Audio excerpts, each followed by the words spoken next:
This right here is Con Carne. It's a Q101 podcast. I'm James Van Ostel. And Con Carne is presented by Alex Ross. Alex Ross is one of my favorite creatives, one of my favorite illustrators, painters, one of my favorite people in all of the arts. His work has transformed the comic book industry. His work on graphic novels is legendary. It's iconic. And if you want to own an original piece of Alex Ross artwork, one of a kind, showstopper for anyone who walks inside your home, apartment, trailer, lean-to, whatever, go to alexrossart.com. Alex also has a YouTube page at The Alex Ross where you can keep up to date with everything he's doing. And if you're watching on YouTube or on Facebook, here's a little bit more about what Alex Ross is all about. And if you're listening, just assume it's awesome.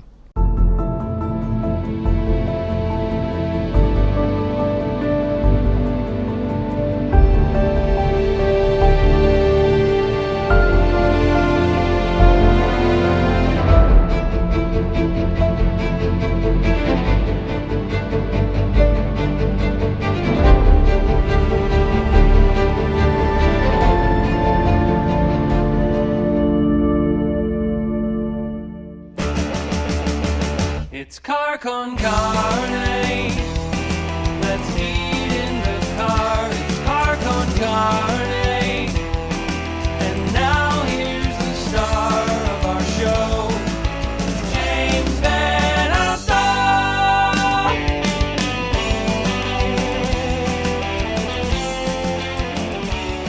If you are watching right now, you can see I'm recording this at like 7 o'clock at night at the end of April. The sun is still out. There are very few clouds in the sky. Weather in Chicago has taken a turn for the better. And in a few weeks, we're going to be outside all day long. It's the Fight for Air Climb, something I'm doing with the American Lung Association. We're doing this to raise money. We're doing this to raise awareness. We're doing this to fight lung disease. And I'm building a team. And you can be part of my team as we take on the stairs at Soldier Field. Go to fightforairclimb.org/Chicago. And once you're there, click register as a team member and search for Con Carne. Then you'll be part of the team. Or you can start your own team or just go solo. The point is this: we want you to support the cause, help fight lung disease, be part of the Fight for Air Climb, Sunday, May 19th at Soldier Field. I hope to see you there. Imagine your ordinary home in sync with the way you live and act. A home where the garage light turns on when you pull in and the kitchen light turns on. And then you walk into the living room and that Spotify playlist you carefully curated comes on at the exact volume you need it at. It is not hard to turn your ordinary home into a smart home, and it'll change the way you live and think about existing in your personal life. You got to talk to my friends at Easy Automation. My friend Dan, actually, he's going to set you right. He'll explain to you how easy it is to turn your home into a smart home with Easy Automation. Give my guy Dan a call. This is his personal phone number. So when you call it, it's going to vibrate in his back pocket, and he'll pick it up. You will talk to Dan directly. 630-730-3728. And Dan's going to give you a hassle-free quote. No strings attached. He'll just let you know how easy it is to do this. Or if you don't want to talk to Dan, I can't even imagine that, but if you don't want to talk to Dan, go to easy-automation.net. So as I sit here on this beautiful sunny evening in Chicago, I am on Fullerton Avenue, right outside El Taconazo El Tio, which means the taconazo of my uncle. Is that right? I don't know. I'm waiting for Club Drugs to join me. They are wonderful. Synth pop, dark wave, goth poppy duo.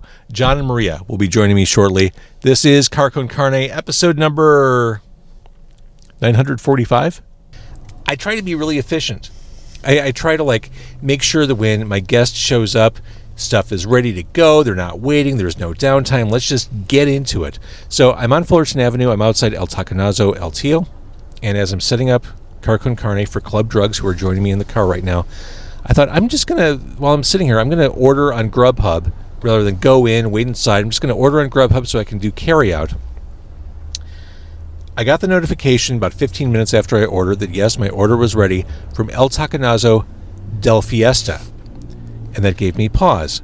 I'm outside El Taconazo El Tio. El Fiesta is not the same restaurant, and I looked closer.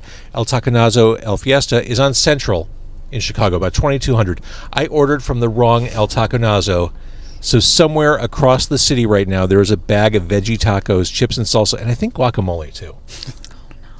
Then I had to go inside and order from scratch. So I've ordered 2 different Mexican dinners tonight for Club Drugs, only one of which will be consumed.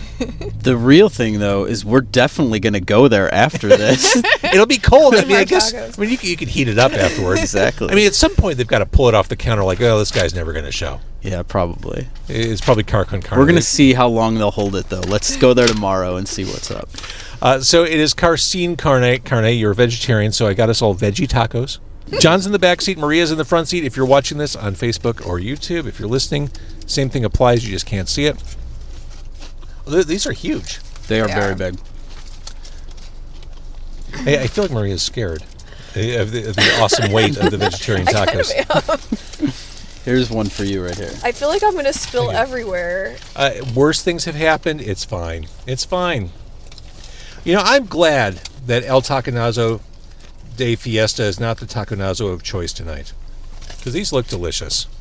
Right? Are they? They look great. I've yet to try them yet, but it looks awesome. Yeah, delish. All right, I'm going to have a little bite, then we're going to talk about Club Drugs. Man, a messy taco and a big beard on a video podcast. That's a recipe big for faux pas. disaster. Now you're speaking my language. This is just the episode of mistakes. I swear to God. This whole day needs to be a do-over. So, something fun. We'd been in each other's orbits for a while, and I got the message from you. An overture, a greeting, a warm, just a warm greeting online. We're Club Drugs. We think you're awesome and are definitely a huge reason as to why we have the weirdo musical taste we have. Let's be friends. And with that, Club Drugs, we're friends. It's only been like 25 years in the making since we're trying to be friends with you, but I'm glad it's happening now. Wait, no, come on. You haven't tried before, have you?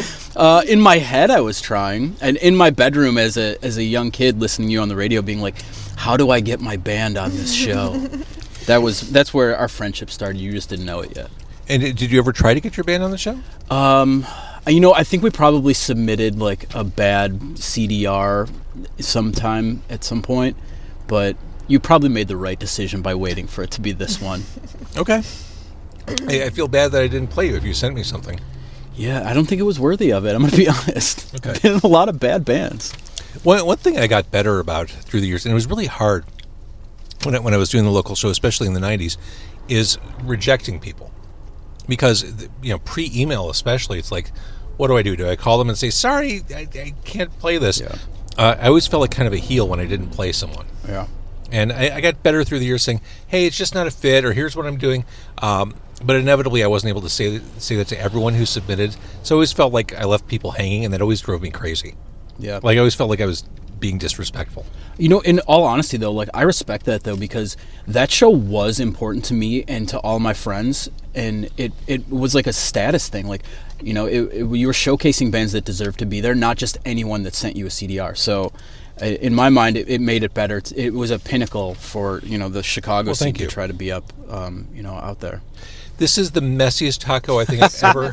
Yeah, you made a big mess. It's all over your paper. I know. There's no easy way around it. And it's on the hoodie.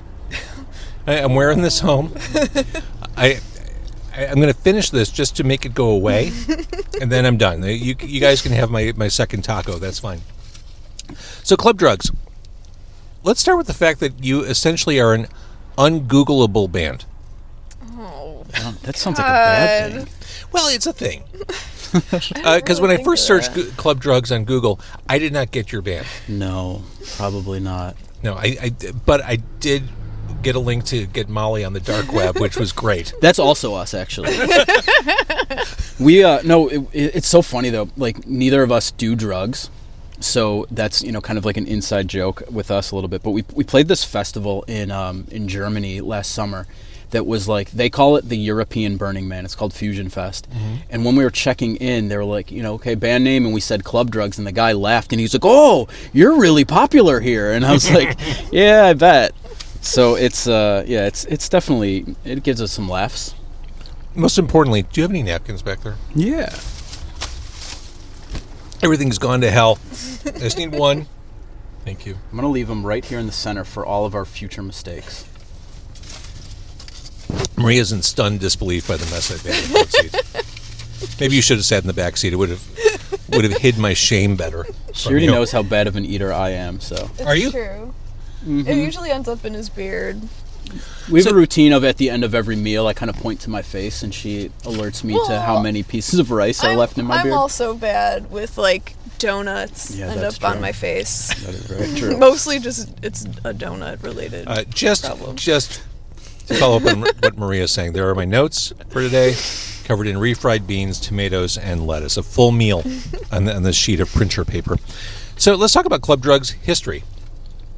Explain this partnership, how it came about, and where it started and where it's going. Yeah, that's a good question. It never was intended to be this. It kind of happened as a little happy accident. We'd known each other for a while, and I think we both knew that we were musicians and interested in music in different ways, but we never really talked about it or tried to make a plan or anything. And one day I just wrote a song that didn't fit any of my current bands, and I didn't really know what to do with it. And I sent it to Maria, and I was like, hey, I wrote this. I don't know what this is. And a couple days later, she sent it back to me with vocals on it, and that was it. And I was like, oh, we should do more of this. This is amazing. And it was nothing that I didn't expect to go in that direction. I didn't expect it to sound like that, and it kind of just happened. And so we've just been riding that wave, and every song that we do is kind of that same vibe. One of us starts a song, sends it to the other, and we kind of figure it out as we go. And when you say you didn't expect it to go in that direction, when I introduced you at the beginning of the episode, I described you as synthy, dark wave, goth pop. Is that the direction you didn't expect to go in? Yeah. I definitely have never done anything so like light. I feel like that's kind of where we're headed more than anything, is definitely more of like a synth pop direction, and everything I have written in the past has been like really evil and dark. And that's like any of our songs that are more evil, those are mine. Well, that's it. When I listen to Club Drugs, is the accent on club drugs? It's Club Drugs. It's up to the listener. know. Yeah. I didn't even know there was I an wouldn't accent. say club drugs. That's kind of like strange. Club Drugs. Club drugs. Yeah. It really is two different types of things we're talking about here. But musically, your vocals are so delicate and sweet, and the synths get really dark. I love that kind of clash of sounds between voice and instrumentation, and that's your sound. And you just released new song "Waiting." Video is a performance video with the images projected onto you. Tell me a little bit about this song "Waiting." So, yeah, I think this is another one that we just kind of wrote and didn't really know where it was going until we got there, right? I think you had a chorus and all of the music, and I just did all of the other vocals, and I don't really remember writing that one. Yeah, I remember writing the bridge. That's the only thing I have like a memory, because I was in Sophie. I was like lying on my stomach, and my cat Sophie was like on my back when I wrote that. So that's the only trigger for my memory for that song. Now a lot of everyone our can stuff know. I don't remember writing. I feel the same way though. Like, you know, it's like I said, it's not. It's very organic the way these songs come to life. Like, I don't think we've ever sat down and like, let's try to write this or let's try to do this. Yeah. 9 out of 10 times, it's one of us starts either a riff or a hook or a line, and then it doesn't get figured out until the other person brings it to life. And it's unlike any other musical project I've had, where usually there's a writer and there's someone that's, you know, has the vision and like, oh, we're gonna sound like this. This is a true 50-50 collab, and I really don't know where songs come from. I don't know where songs are going. We don't know who's gonna sing it. We don't know who's gonna play what, and we just kind of figure it out as we go. Sure makes it easier to have only two of you. Yes. Yeah, totally. This is the easiest band I've ever been in for that reason. There's, you know, our decisions happen fast. You know, we're on the same page. There's no drummers that are, you know, just causing problems like they typically do. It's much harder to bruise egos, isn't it? You know, you might be surprised there, you know? Yeah. Because it's so one-on-one, it does sometimes get a little bit personal because there's not a third vote to overrule anything, so it is a pure 50-50. Yeah. So I take things pretty hard sometimes. I think I do too, but I think we've navigated that pretty well. Talking about some of the other Club Drugs songs, Machine Guns. Now, sonically, this song lives up to its name. I mean, right out of the gate, you've got the synthesizer equivalent of like a hail of bullets going on there. So this one's all Maria. Yeah, this is one of mine. I had been thinking about doing this mashup cover for years, and then I had tried it a bunch, like especially during 2020. You should explain what the cover is. So it's Portishead Machine Guns and Slow Dive Machine Gun, and okay, so it's like no one know.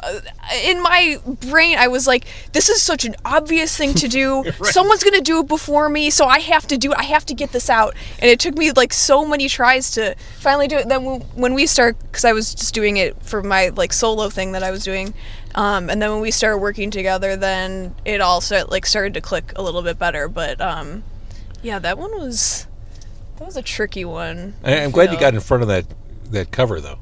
Yeah. I'm glad you beat every other band to that one. Yeah, me too. When we were recording it, she asked, "Do you think anyone is already done this?" And I was like, "There is no way in the world someone has decided that so Machine Gun, obvious. the names drive this cover." But I mean, that's how our brain works. I mean, I wish you had also included Bikini Girls with Machine Guns by the Cramps. That's part 2.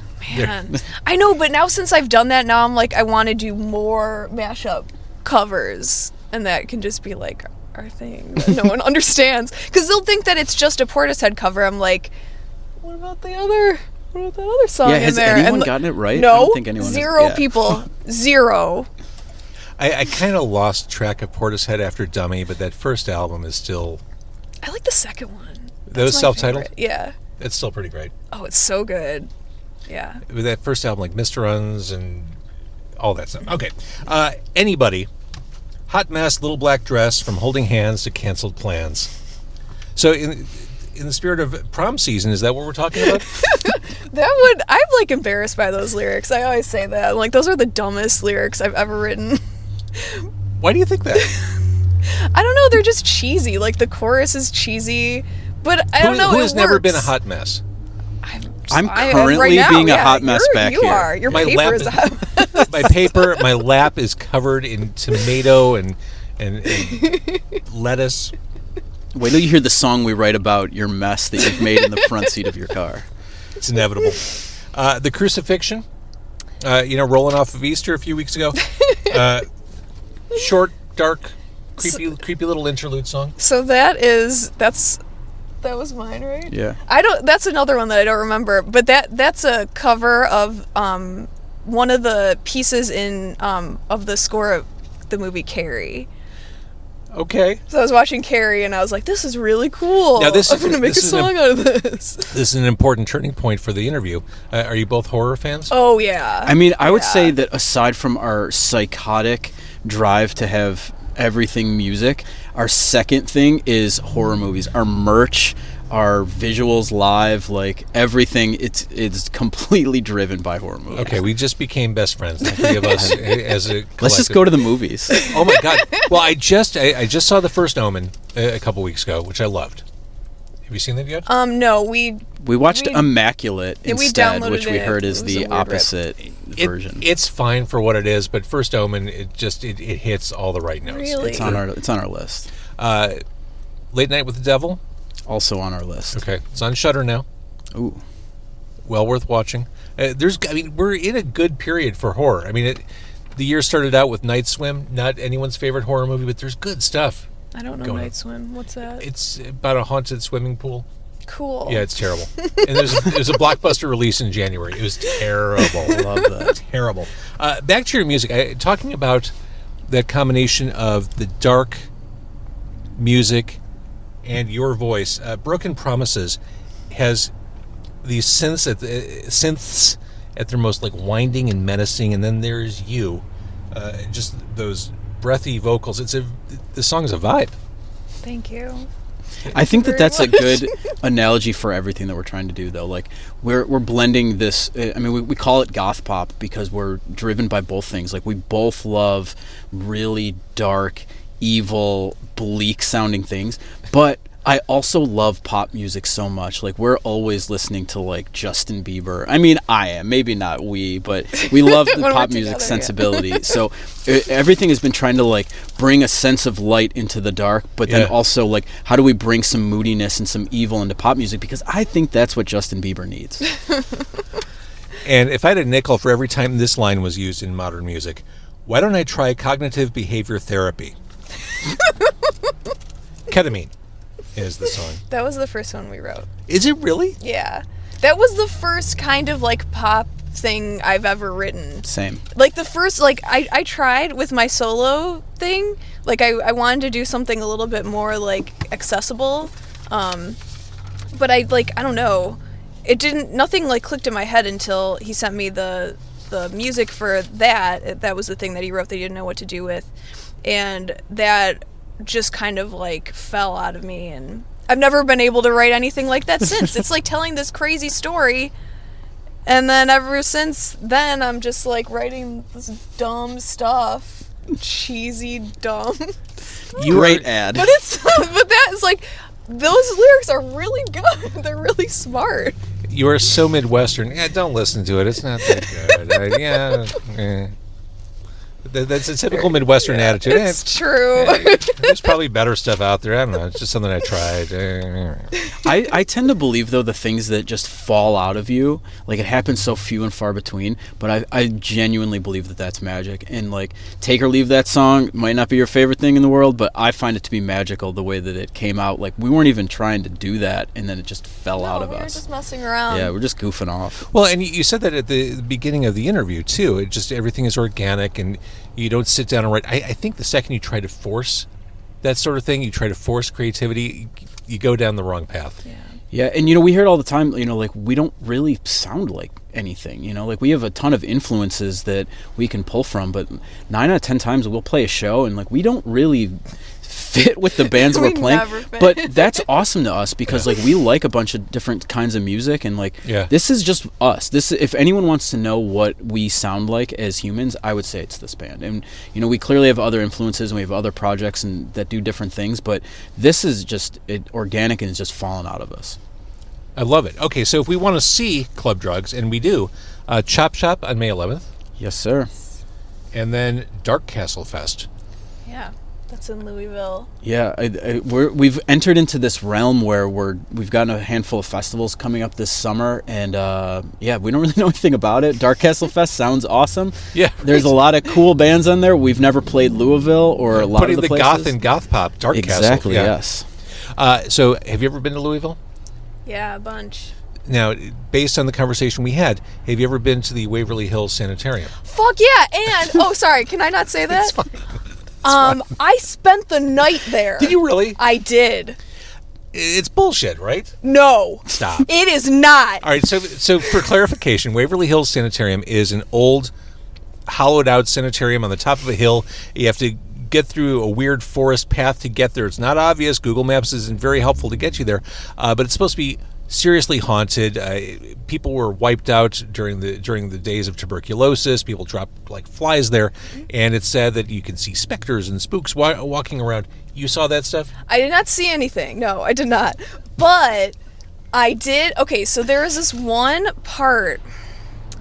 I'm trying to remember. Oh wait, you know what? I'm mixing up two overnights I did. One was at Waverly. Okay. And then one was at the prison that Shawshank was filmed in. That's You're sad that I've done. hardcore. You are hardcore. Where do you think these lyrics come from? Yeah. Waverly, I honestly don't super remember that now that I'm thinking of it. I remember I fell asleep in the chapel part. That's the only kind As of one memory. does. If you're going to sleep in a scary spot, you choose the chapel. I went on the night tour, and it's creepy because it's an old sanitarium, and it's huge, and they show you the chutes that they would send the corpses down, like out of eyesight of the patients, and you can kind of walk those shoots and slides. That was kind of creepy. Yeah. And the tour guide said, now, if you look down the hall really carefully, you can see like a black specter moving. No, you can't. They claim that they have a video. I mean, they do have a video of like a little. It looks like a little kid, like going from like this wall, like through the hallway into the other wall. I mean, it's definitely creepy, and it was a cool experience. But I don't believe in ghosts. I don't. All right. I don't. Have you ever been to Bachelor's Grove? No. You should check it out. It was a haunted cemetery on the south side. I saw ghosts. So are we setting the table now for you to return in October so we can do something around Halloween? Absolutely. Yes. I mean, we start celebrating Halloween around August. Yeah. Because every year now, I try to devote a handful of episodes to Halloween-related activities. We should do a haunted house for a Con Carne episode. I love Knowing that that you idea. guys are into it, we should totally do that. I love that I try to hit a couple haunted houses each year for Con Same. Carne. Yeah. Well, we have some shows in September that are in the South, and we're super excited to go to haunted houses. Like, we're basically booking shows now so that we can go to the most elaborate haunted houses in the country. Do you have a favorite locally? Well, Erebus. I mean, it's not technically locally. I used to In Michigan. What was it called? It's the one with the balls, where the balls fall on you and bury you. Doom I don't know. something. I can't remember. It's up in like Zion or Antioch. It's up in that direction. But we went to 13th the 13th floor like 2 years in a row. It's okay. Yeah. Like the last time we were there, maybe a couple of years ago, we just spent the whole time talking about what we would do for our haunted house. Now, have you been to Hell's Gate? No, what's that? one? Lockport. It's Oh, fantastic. Lockport. Okay, I grew up like very close to Lockport. Okay. Hell's Gate oh, is legit. Like, you have to walk through a graveyard to get to the haunted Great. house. Oh, cool. That's absolutely great. And so that's just another big scene. It takes like 30 minutes to walk through the graveyard and all the different... And then you finally get to the haunted mansion, and it's like walking through one movie set to the next. And they're really good, and I think this is something more haunted houses need to be cognizant of. They're really good about staggering the way people go through. I wholeheartedly agree. Because you don't want to see what's coming. And you wanna don't see want other someone No, I behind hate you seeing that's people. getting spoiled by all the things. Right. Yeah, you want it to be your immersive experience Yes. for however long that is. Yes. I mean, that makes it impactful. 100%. Yeah, Yeah. totally. Like, honestly, like, if there's something in that universe, we want to be involved. Okay, let's stay in touch. I want to have you back, knowing that we don't even need to talk about music. We can just talk about spooky stuff. Okay. That's honestly That's all I want to Yeah, we love that season so much. Like, it's outrageous. So we're so excited. Okay, done. Deal. In the meantime, Club Drugs, where can people find you? What's the best way to search you out? Well, you can't Google us unless you're trying to get Molly, apparently. But on the dark web, no less. Yes, that's correct. On Instagram, we're Club Drugs with no U's. And then I don't know, email us, I guess. Club Drugs with no use. And Yep. we're on Spotify and Bandcamp. Or come to a show. So Yeah, there are come to people the on the show. internet who are walking around thinking that your band name is Club Drugs. I hope so. Yeah. Man, I regret making the Instagram like that. I wanted to do another one when we had like very few followers, and he said no, so we're just stuck with that handle. There's a at Club Drugs proper handle that is some nightclub in Germany that hasn't yeah, posted that's since right. 2014. If course. anyone knows them, just hit us up and give us that name. Tell them 9. It's time to move on. All right. Well, I love your music. This is the kind of stuff I really am into. That kind of dark, cool, that clash of the cool voice and the dark sense. Love that stuff. Club Drugs, thank you. We'll do this again in October. We'll talk about spooky stuff, and we will see you at Chop Shop and shows beyond that.